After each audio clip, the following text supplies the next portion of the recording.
welcome to another episode of the DVD Graveyard.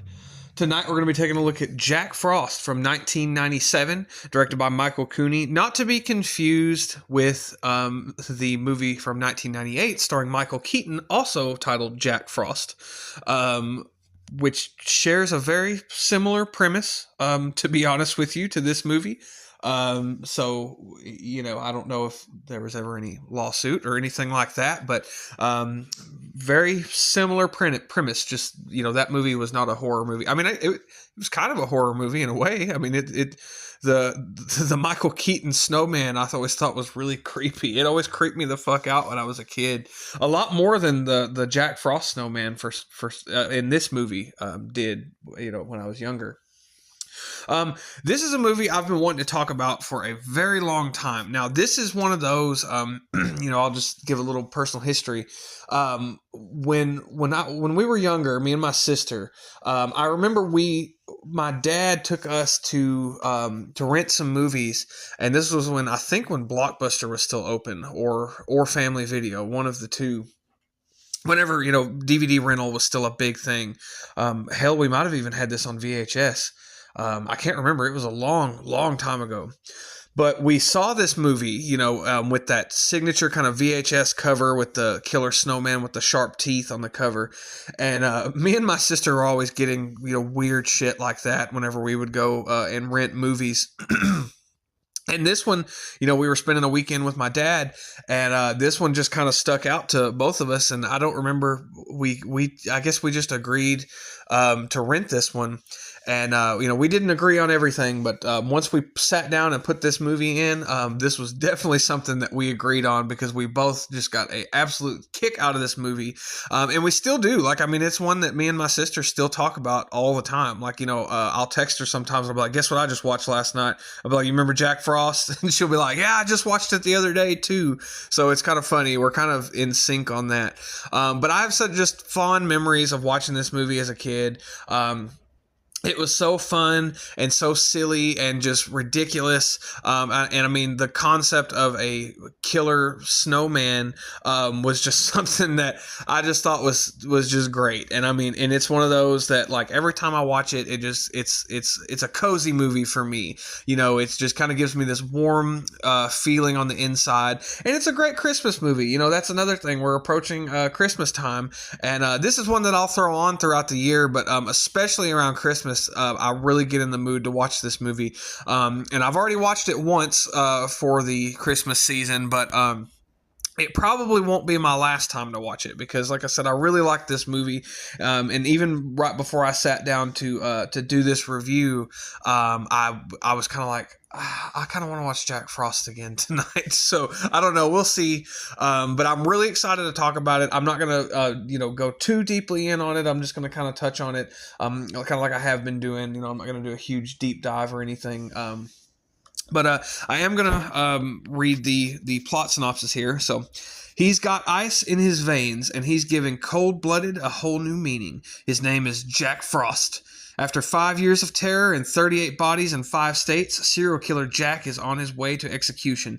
But a freak accident with a truckload of genetic material in the middle of a snowstorm mutates Jack into a killer snowman. Now only an army can stop the sleigh ride of terror from this frosty monster with icicle fangs. Hell has just frozen over. He's the abominable Jack Frost. And that is that's actually a really fun way to describe this movie. This is the MVD Rewind Collection Blu-ray that I have. I bought this one and Jack Frost 2. But unfortunately, I just realized recently that the Jack Frost 2 I have is the R-rated version. Or I'm sorry, it is the abridged version. So it's the TV cut, which I didn't even notice because I've only really watched it on TV. That was one I never really rented whenever I was a kid. But I just realized it recently, and they had a program for a while where you could send it back and they would send you the R-rated version, but they're not doing it anymore. So I just realized it too late. But we'll talk about Jack Frost 2 another time because it's fun. Don't get me wrong. And like I said, I've seen it on TV several times, but it's nowhere near as much fun as this movie. This movie is so So fun. Like I said, I cannot say enough positive things about it. So like I said, this movie was written and directed by Michael Cooney, who he wrote, actually, I think he wrote the screenplay for Identity, which really surprised me when I found that out, because I love Identity and it's such a great film. I really enjoyed it. It's a good kind of rainy day movie for me, or rainy night, or whatever you want to say. He didn't direct that one, but I'm pretty sure he wrote the screenplay. And it's just funny that he could go from something really funny and ridiculous, such as this, to something really kind of dark and serious, like Identity. So I thought that was kind of funny. This movie, the main star of this film is Christopher Allport, and Scott McDonald, who plays Scott McDonald plays Jack Frost. The only thing I really know him in is he has a role in Fire in the Sky, which is another really good movie. And then Christopher Allport, he's in Invaders from Mars. I remember him in that, and he's in something else too. I just can't think of it off the top of my head. Another movie, kind of Dead and Buried. I think is it Dead and Buried or Buried Alive? I'll put a picture of it up here, but he's in that movie too. It's been so long since I've seen either one of those. I don't even really remember his role in that movie, to tell you the truth. Been a long time. I need to revisit both of those.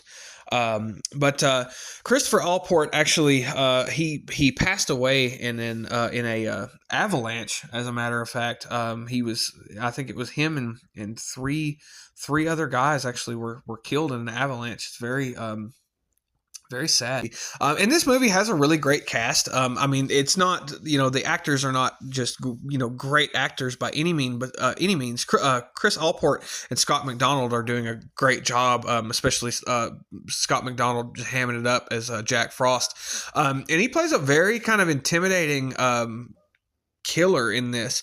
So anyway, I'll just kind of dive, kind of into this. So this movie starts out, I love, I cannot say this enough, I love the opening sequence to this movie. It's so good and so creative, and it really just sets the tone for the movie. But it's basically you see a Christmas tree, the camera's kind of panning around this Christmas tree, and you see a bunch of different ornaments, introducing all the actors' names and things like that. And we hear the story of Jack Frost. And basically, Jack Frost was a notorious serial killer who had killed several people, and he started putting them in pies. And that's how he ended up getting caught. And, one reason why the police were kind of closed in on his trail. And Christopher Allport's character, who plays Sheriff Tyler, he basically just kind of got lucky. He ended up pulling over Jack Frost, who was on the side of the road taking a piss or something, and I guess recognized him and ended up running him in and caught the notorious Jack Frost. And of course, Jack vowed to seek his revenge on Sheriff Tyler. He's I'll find a way. You get all those really cool kind of flashback moments whenever we meet Sheriff Tyler, But before, after this kind of opening credit sequence, like I said, it kind of gives us the backstory. We see Jack being transported in the prison bus, and he's basically going to his execution. And the guys in the front of the bus kind of give us a little bit more exposition. And they're deep fried Jack served at midnight. They're just kind of fucking with him and joking around. And the transport vehicle crashes into a vehicle carrying like this genetic acid or something like that. The bus crashes. When Jack is out, this other vehicle, it explodes, and this acid covers Jack's body, and we get this great scene of him basically melting down into a skeleton. And then he fuses with the snow. We don't really see him fully yet. We just kind of see him, writhing around, and it's great, very, very good practical effects in this whole movie. All the effects are really well done, which is something that surprised me again as a kid. In something as cheesy as this, the effects are great and a lot of fun. And the music is really great. Like I said, we get a lot of Christmas music in this movie, a lot of Christmas inspired, music in this movie. So anyway, we get that whole scene, and then of course we catch up with Sheriff Tyler, and then we kind of meet the town. And it's this. They live in this small little town. I think is it Snowton or something like that. But yeah, it's just this small town, and everybody's kind of gearing up for Christmas. They're decorating. They're having a snowman contest, going on. And we meet Sheriff Tyler's family, who, with his wife and his little son. I think Ryan is his name. And Ryan is this kind of goofy little kid that kind of gets picked on a lot. And when Sheriff Tyler, or at one point, Sheriff Tyler is called to a house where there has been a murder, and and it's this great scene where he has the bumbling deputies with him. And I love this because the whole time we kind of see the corpse, from behind, and the corpse is in this rocking chair, and it's kind of rocking back and forth. And I love this part because he's, Sheriff Tyler's like, and take your damn foot off the chair, and it's just little goofy kind of comedy moments like that just it make this movie just so much fun, so great.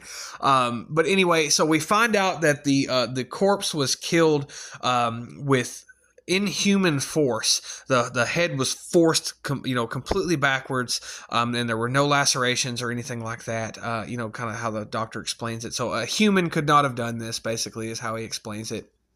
And then we see Sheriff Tyler's son, Ryan. His mom comes home, and there is a snowman built in the driveway, and he goes out there to decorate it. And then these kids come up and kind of start fucking with him and picking on him or whatever, and they start riding their sleds down his driveway.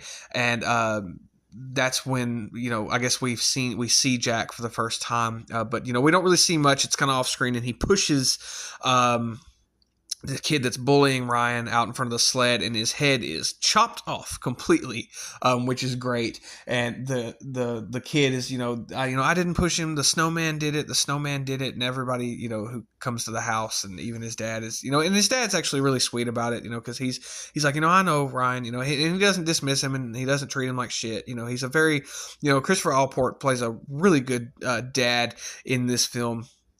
Very sympathetic, kind of character.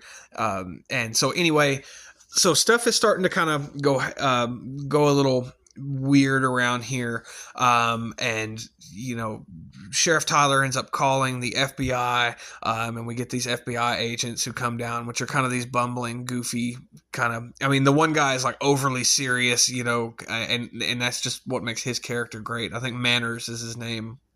And they start to kind of investigate this, and of course they know what's going on, but they're not letting Sheriff Tyler in on it. And basically, people start dying around the town in these really strange, kind of bizarre ways.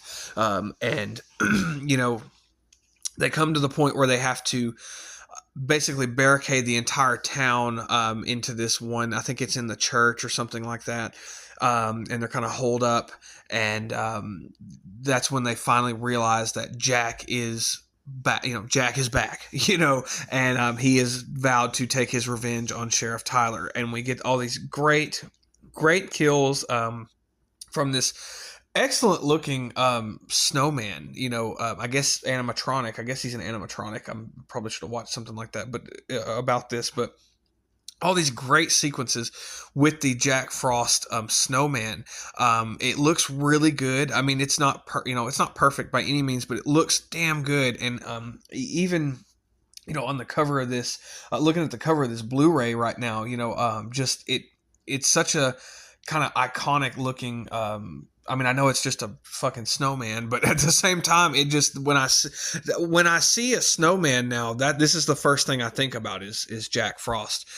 So I love the way that he looks. And again, Scott McDonald doing the voiceover for Jack Frost is just great. He's got all these really ridiculous one-liners, and he's so funny, and it's just ridiculous. And they try blowing him up, they try melting him, all this other stuff, but he can always put himself back together because he's snow, basically. He's water, and he's in this cold environment. And they find out through means of Sheriff Tyler's son actually made him some oatmeal earlier in the day that contained antifreeze. So that's how they find out the secret weapon to taking down Jack Frost is antifreeze. So good thing he didn't eat them because he would be dead probably.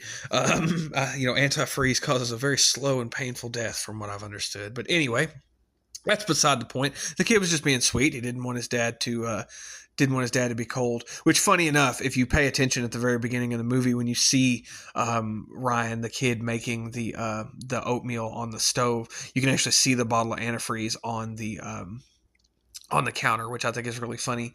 But anyway, so we find out that antifreeze will do it.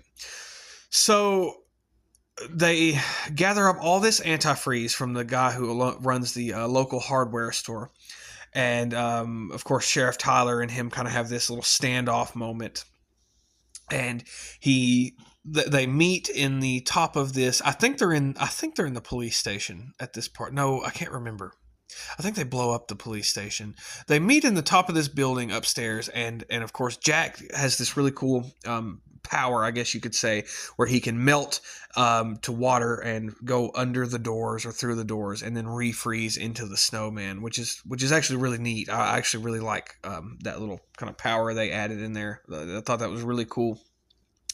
He's got a lot of powers in this. He can give himself icicle teeth and maul people. He can shoot icicles out of just his body, which is really cool. He can do all kinds of shit. So it's a very cool way that they did that. They gave the character all these really unique abilities, which I thought was a lot of fun.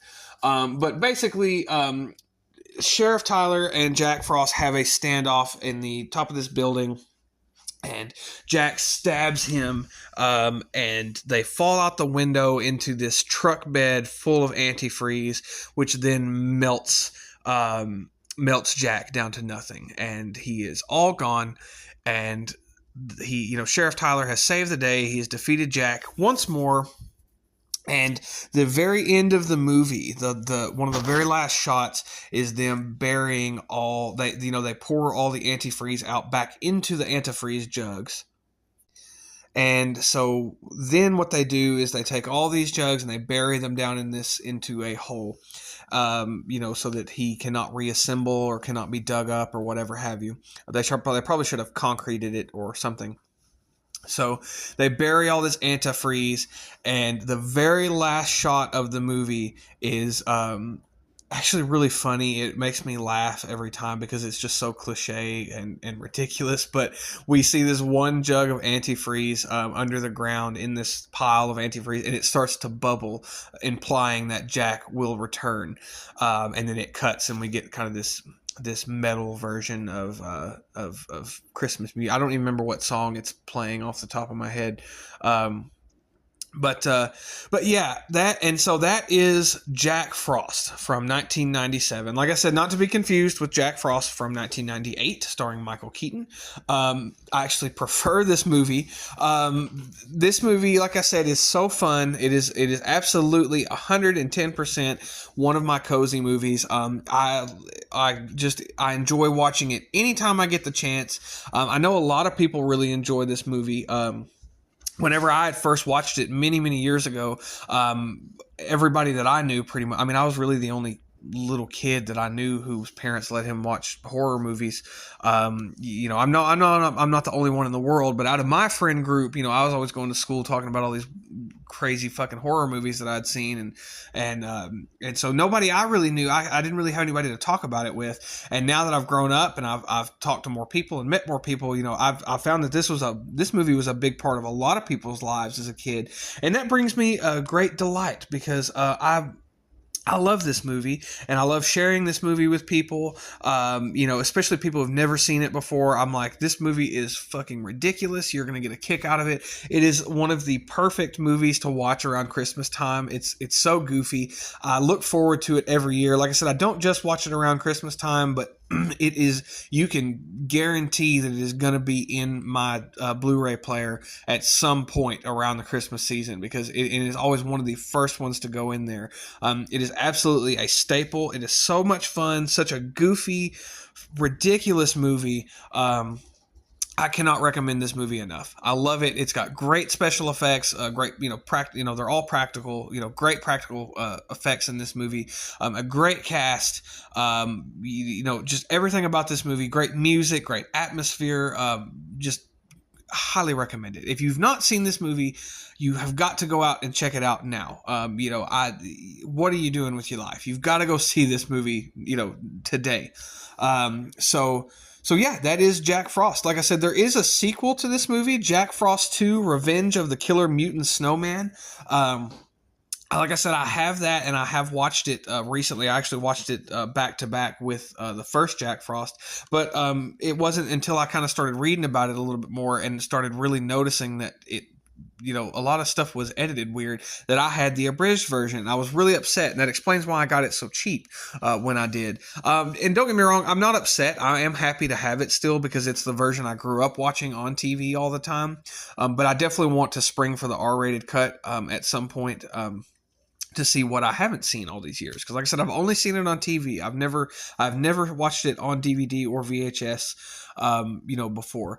And as for the movie itself, it is definitely a much lower budget production. It definitely feels like a made-for-TV movie. It is not nearly as fun as the first movie, but it's still worth a watch. I mean, it has a certain charm to it that I really like. I remember always seeing it come on TV really late at night. I mean, I'm talking like 1 or 2 o'clock in the morning. The last time I actually remember watching it, it was on Chiller Channel at like 2 a.m.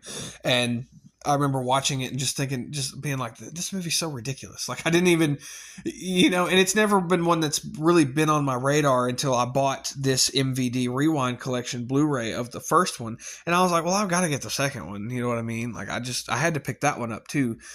So I got them both together, and I highly recommend both of these Blu-rays if you get the chance. They're really nice. They have really nice cover art with a reversible cover art on the inside, and they come with a really nice poster for both of them. So I recommend these. They're not super pricey. I think the first one, I can't even remember how much I paid for this. I got it a couple of years ago, whenever it came out. So if you get the chance and you're a physical media guy like myself, I cannot recommend you picking up these Blu-rays enough. If you're not a physical media guy, I think that this movie is on Tubi, if I'm not mistaken. I think it's on Tubi and Pluto. I don't know. Definitely, it's most likely on Tubi. I mean, half the shit that I talk about is on Tubi. So absolutely go watch this one. Like I said, this is 100% for the excellent Christmas time movie. So anyway, I hope you enjoyed this review. Look forward to some more Christmas time kind of horror films coming up soon. I have several that I want to talk about this year. And until next time, I hope you enjoyed, and have a good night, and goodbye.